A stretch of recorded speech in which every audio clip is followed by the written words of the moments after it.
Any additional amendments? Mr. Stewart's recognized. I'd like to thank the chairman and the ranking member and express my my sincere appreciation for working on the committee, for their work, and it's an honor to be on the committee, and it's an honor to work with you. One of the things that's frustrating for those of us who are members of Congress is when we pass legislation that we believe is in the best interest of the American people and is designed to help them, and yet regulators may Mr. ignore. Stewart, would you I like apologize, the, Mr. Chairman. may the clerk... I have an amendment at the desk. okay. I apologize. Okay, the clerk will read. An amendment offered by Mr. Stewart at the end of the bill before the spending reduction I would account. ask the dispensing It's of reading. considered done. You're recognized. Thank you, sir. Again, saying that most of us are frustrated when we pass legislation, and yet regulators will ignore that regulation or that legislation from time to time. And it's to overcome this resistance from the bureaucracy is the intent of this amendment.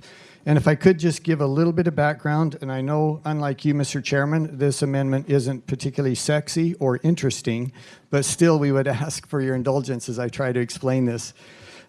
503A pharmacy are small pharmacies. They're kind of mom and pop shops. They're not manufacturing.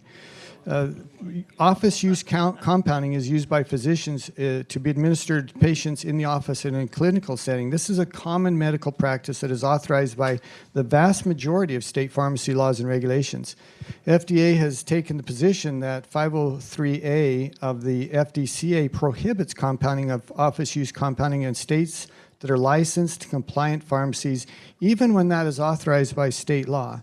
And we have multiple statements on the congressional record, bipartisan and bicameral, stating that it is not the intent of federal law to prohibit state pharmacies and allow them to use office compounding. I have here in my hand a letter that is signed by 65 members of Congress, many of them here in this committee, many of them Democrats, where we wrote the FDA and said, you are not interpreting this legislation as it was intended for us.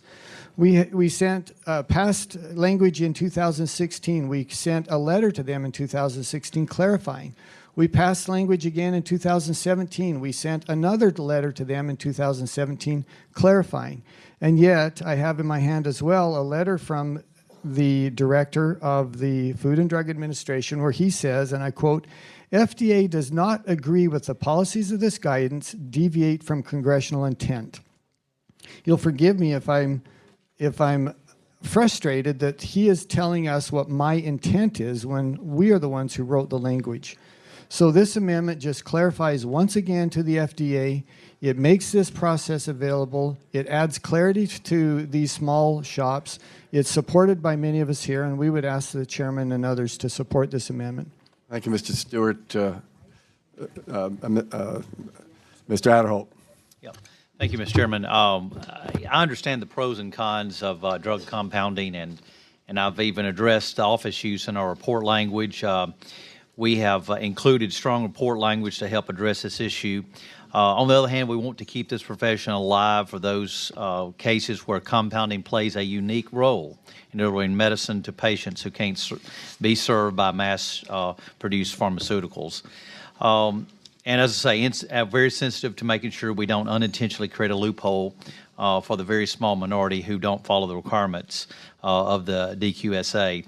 I have heard objections from the authorizers on this, and like I said, I very much sympathize with your arguments you've been making here. But we have talked with the authorizers, and they are objecting to that.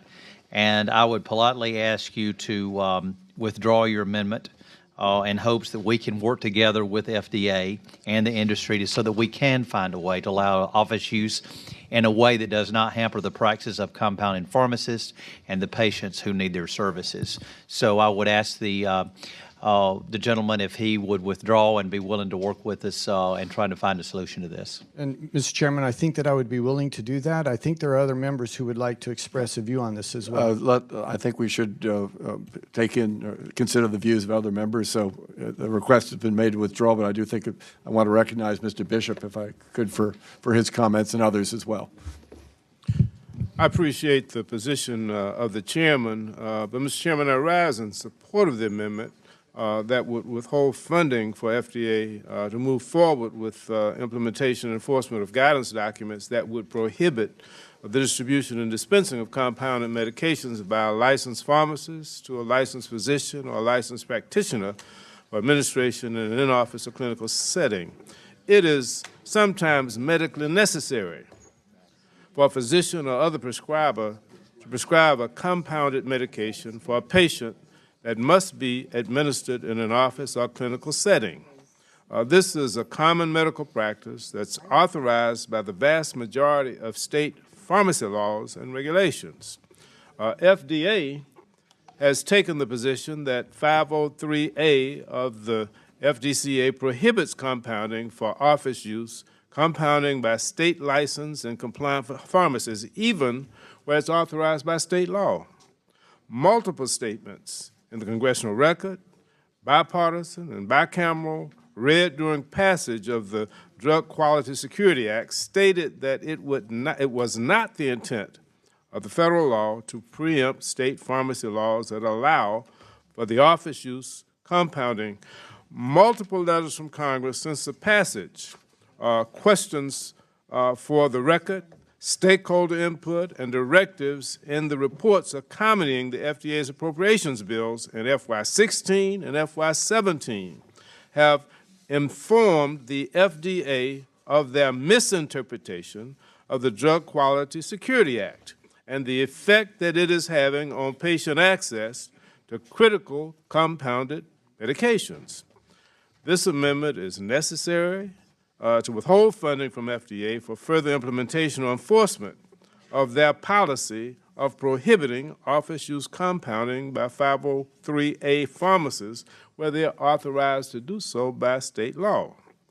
FDA can and should rescind the GFI, and it should work with stakeholders through the rulemaking process to issue a proposed rule that better balances patient safety and patient access to compounded medication for office administration. I appreciate the fact that the gentleman is willing to withdraw the amendment, but I hope that as we work through this process that we will find a way to make clear to FDA that this is a necessary process and that it ought to be allowed, and they should rescind that rule. I yield back. Thank you, Mr. Bishop. Mr. Young is recognized. You had your hand up, and then Ms. Del Loro, and Mr. Thank you. The Iron Man, Mr. Rupersberg, and Ms. Herrera Butler as well. Mr. Young, recognized. Thank you, Mr. Chairman, and I rise in support of my colleague's amendment. We hear often about the benefits of compounding with our pharmacists, from our patients, from the patients and consumers who are in our district on both sides of the aisle. And so this is where there's a real instance where medical care can be really tailored to the consumer and our constituents. This is what compounding pharmacists do. I have an issue with how the FDA interprets this regarding office compounding. I rise in support of my colleague's amendment, and we'll leave it at that. Thank you. I yield. Thank you. Ms. Del Loro is recognized. Mr. Chairman, I understand that the amendment will be withdrawn, but I want to rise in opposition to this amendment because, in fact, in my view, it undermines the Drug Quality and Security Act, DQSA. It lowers the safety standards for compounding facilities, and the amendment would create a fundamental change in the law. It would eliminate the prescription requirement for pharmacy compounding facilities. You need to have a prescription in order to be able to access the medication. It recreates the risks that caused the Congress to act back in 2012. Facilities that produce office stocks have higher standards. The amendment removes these standards. They need to register with the FDA. They need to have FDA inspections. Since the DQSA was implemented, there have been a number of repeated attempts to use the committee and the appropriations bill to chip away at the law. Given the meningitis outbreak caused by poorly compounded medicines, that was less than 5 years ago, And really, I'm astonished that we would entertain further undermining of the law. Understand, in that fungal meningitis outbreak in 2012, 800 people were sickened, 64 people killed, 64 people died because of the lack of requirements with regard to compounded drugs. So there are inherent risks in compounding medications. Drugs that are produced for use in a physician's office are subject to different risks than drugs that are made for an individual patient. For example, in a physician office, stock drugs often sit unused for a period of time before they are needed or used. The delay in use gives bacteria an opportunity to grow, significantly enhancing the risk to the patient. Because of these different risks, drugs made for physician's office use must be made under quality standards appropriate for that activity. This amendment would allow otherwise. The amendment takes us back to the circumstances that led to the 2012 outbreak by taking away incentives for facilities to register as an outsourcing facility. The amendment would give these facilities no reason to raise their quality and safety standards and submit to FDA for inspection. I was concerned with what DQSA was at the outset. It was weak to begin with. It set up a voluntary regulatory regime for compounding pharmacies. It failed to require a prescription for all compounded drugs. This amendment would make it even weaker and threaten the safety of the patients. We should ensure that legislation passed by this body in 2013 is not weakened by this language. We do not have to have history repeat itself. 800 people sickened, 64 people dead. I understand that it's been being withdrawn, but in any deliberation on this issue, we need to take into consideration what the risks are that are involved in compounding medications. Thank you, Mr. Chairman.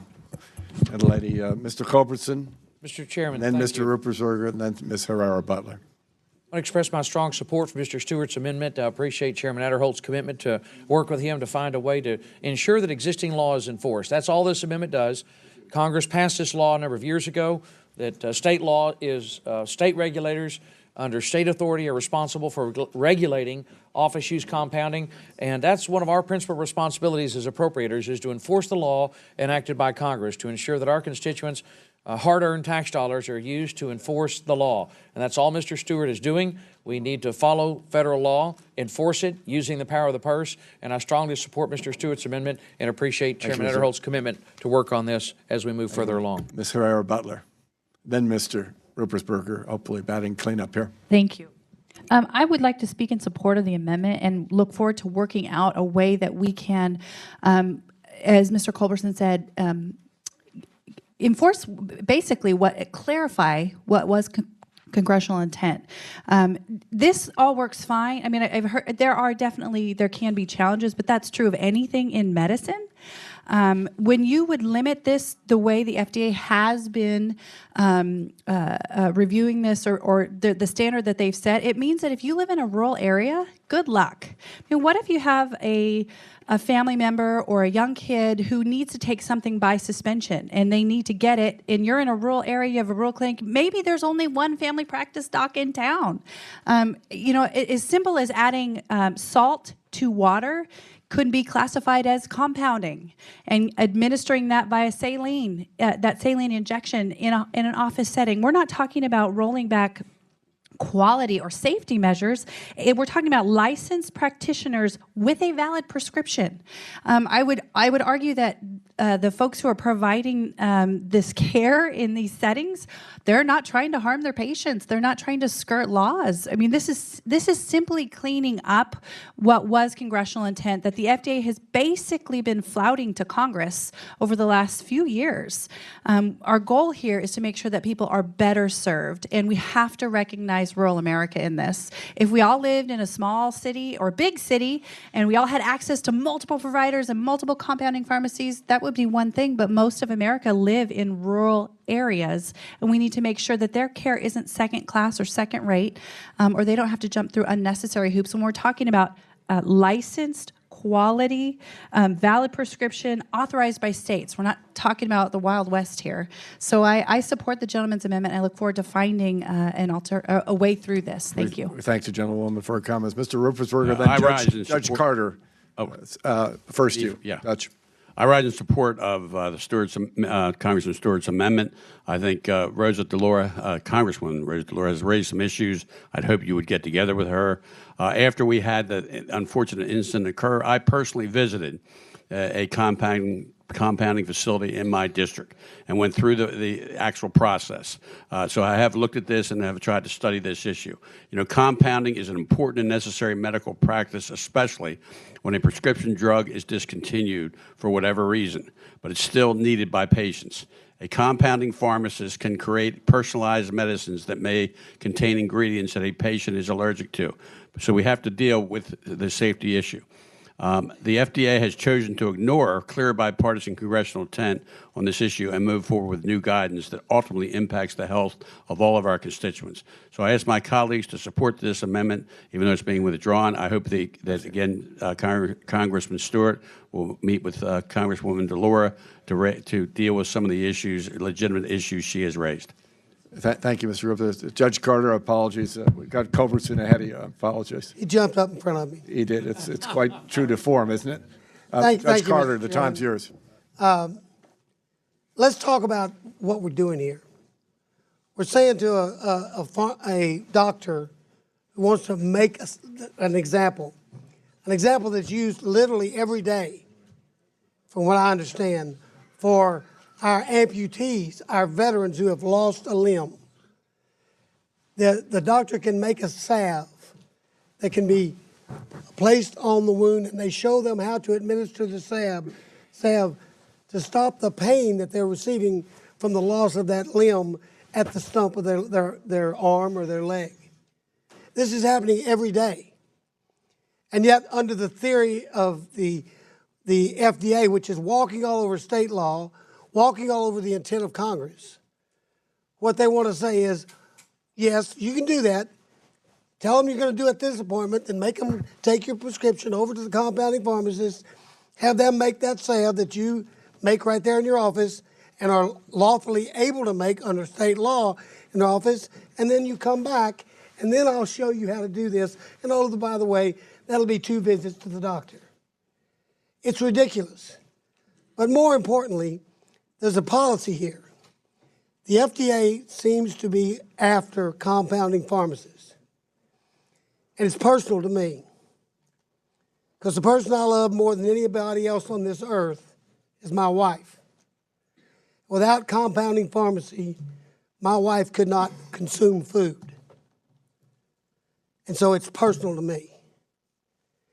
And it's her option offered by the FDA was permanent facial tics for the rest of her life in order to be able to swallow. And I ask you women in the room, how many of you want to volunteer for that? So the FDA is not always right. And a lot of times they're wrong. And in this instance, and in many others, they're walking all over a good small business that saves lives in this country. Thank you. Thank you, Judge Carter, for your comments. Mr. Stewart, you're going to withdraw your amendment? I would, Mr. Chairman, and if I could just thank those who have spoken so eloquently on support of the amendment. And with Ms. DeLauro, we certainly can work with you. I would point out, I think most of your concerns are with 503A, not 503B pharmacies, which this language deals with. And if I could just conclude by reminding the members of this committee, we were very clear in this in 2016 in what we said. We were very clear in 2017 in what we said as well. And it's as if the FDA administrator and others are patting Congress on their head and saying, you know, we know that's what you said, but it's not really what you meant. And I think this gives us a chance to clarify one more time, this is what we mean, and we're doing it for the American people. So, Mr. Anderholt, I look forward to working with you, sir. I think you can see there's broad... With the gentleman... Yielding time? Yeah, I do yield time. Let me just say, I think it's loud and clear that what this committee wants to move forward and trying to deal with it. You have my commitment that we're going to deal with it. We want to find a solution to this, and so I give you my commitment that we will continue to work with this to see if we can find a solution and to make this right, and so the FDA will do what is in the best interest of not only our constituent, but also what is instructed by Congress. Thank you, sir. And with that, I withdraw the amendment. Look forward to working with you. Thank you, gentlemen, and everybody who rose to speak further.